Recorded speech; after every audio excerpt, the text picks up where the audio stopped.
So today we are checking out r/HistoryMemes, see if we can't get a good little laugh going for a little bit. Peasants in the medieval era worked just 150 days a year on average. The church believed it was crucial to keep them content by making frequent required holidays.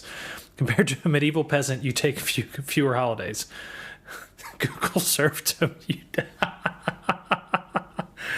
Oh my God. So I guess the whole point is because serfs couldn't actually leave the land and they couldn't do anything anyway, a holiday basically meant nothing to them because they were stuck on their land. They had to do whatever the Lord tell them. So what if they worked fewer days a year? It doesn't really matter because they're still stuck doing whatever their medieval slave driver essentially tells them to do. Want to make some Greek fire? Nah, not today. Way too easy. How did they make it? Must be myth. Those of you who don't know what Greek fire is, Greek fire was developed by this Christian guy in Heliopolis.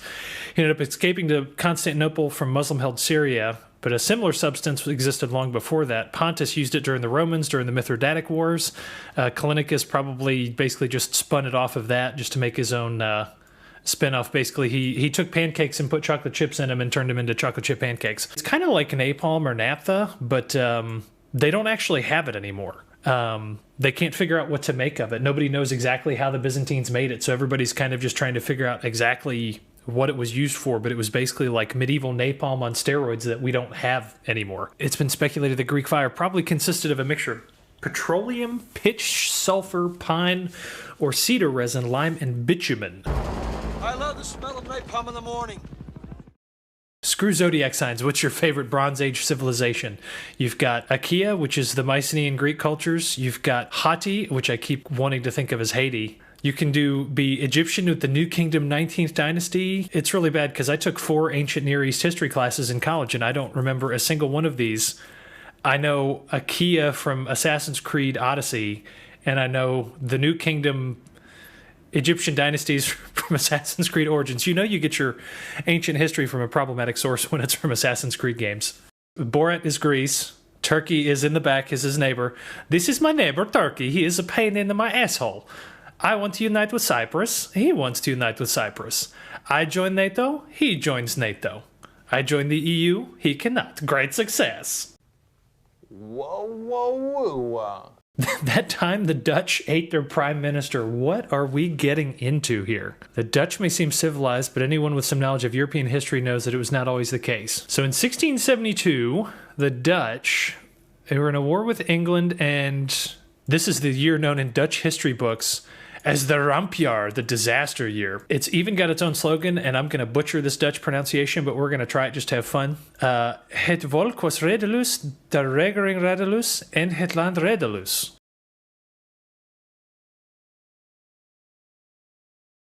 In English, the people were irrational, the government helpless, and the country beyond salvation. What a stressful time to be alive.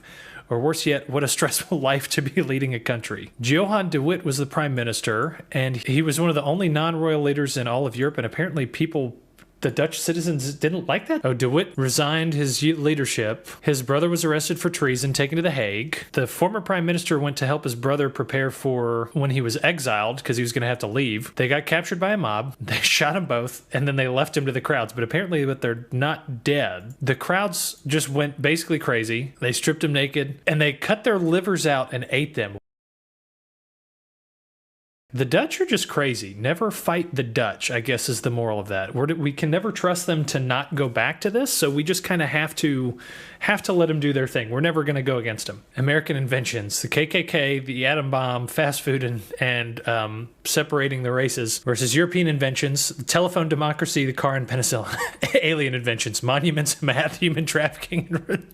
Ancient Aliens is just like the weirdest show because they have all kinds of random things. Like anything that was built before like 1000 AD is just, it's aliens. They did it all. Not many know of the provocation of the infamous Hatfields and McCoys War. Garrett Hatfield stole all of Bill McCoy's top cowboy hats and then wore them to shame him at a Texas hat auction.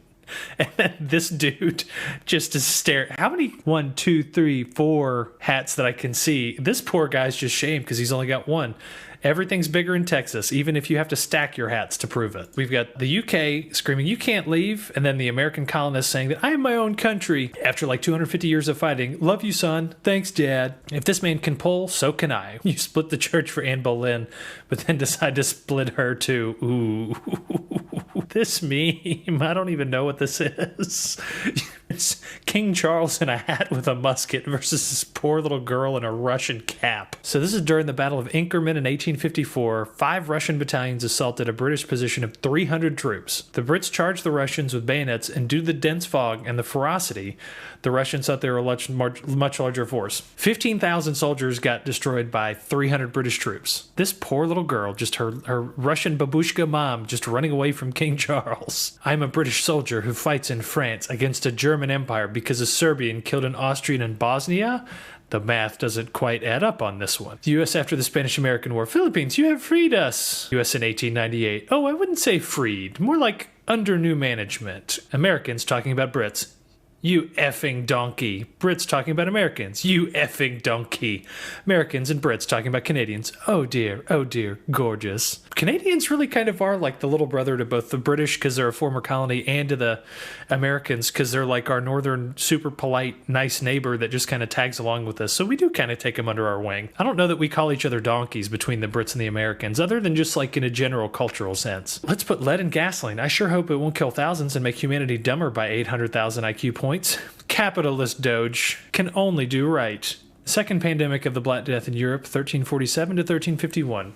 Cities with repeated plague outbreaks. So you've got Danzig, you've got Kiev, Lubeck, Amsterdam, basically a bunch of stuff in the Germany and Paris, a lot of Italy. Approximate date of the first outbreak, 1347. So everybody came in here, and basically Poland is relatively unaffected. Poland seeing Europe losing a third of its population. Habibi just staring at you. You okay, bro? Other countries, we're losing coastline. No, the Netherlands, the ocean is swallowing up our land. Lamal, just make more. So they're like drying the land out to be able to make more land because they're just slowly sinking underwater. So they're constantly fighting to get water out of their swampland so that they can turn it into actual farming stuff. The American Society of Civil Engineers declared these, together with the Delta Works in the southwest of the Netherlands, among the 7 wonders of the modern world. I mean, that is because they've reclaimed a crazy amount of land. So from 700 years, from 1200 to 1900, they got almost 1 million acres of land from the sea and another 345,000 acres from lakes. Basically 1.25 million acres. But then they lost 1.4 million to the Zuiderzee. Basically, they were net even. Queen Wilhelmina in 1913 wanted to reclaim the Zuiderzee. You can already see they've got it blocked in right here, so I guess they're going to try and reclaim this. They've got a river going. It's already green, so it's kind of swampy, so I guess they're already working on it. So the Dutch basically are just like earthbenders. You just don't want to fight them because they're gonna just make more land. You can't destroy them. The Glorioso, after single-handedly fighting through 3 British squadrons and successfully delivering its cargo. I didn't hear no bell. In 1747, a Spanish ship of the line Glorioso was tasked with delivering silver from the American colonies. She was attacked twice by British squadrons. She fought both of them off, and then after she made the delivery, they attacked again and drove them off, and then 2 more Brits joined in, and the Glorioso had to surrender, but it still sank one of them. One Spanish ship of the line just fought off like 6 or 7 British ships before it finally surrendered, and they're just like, nope, you can't stop me. USA being called an evil imperialist nation, the USSR hiding, and then Imperial Japan looking right next to them. But Japan is cool now. They have anime and all that bright stuff. Here, Taylor Swift's dazzling camouflage meant to break up her shape against the background, making it difficult for German U-boats to ascertain her range, speed, and direction. Who knew? Taylor Swift was actually the ultimate U-boat deterrent in World War II. If France could avoid getting invaded by Germany in 1940 if they declined the declaration of war. Peak strategic brilliance right there. I don't understand why Sun Tzu didn't say that in Art of War. Just if someone's going to declare war on you, just decline the war declaration because then you turn them down. They can't do anything about it. France declared war on you? Just say no.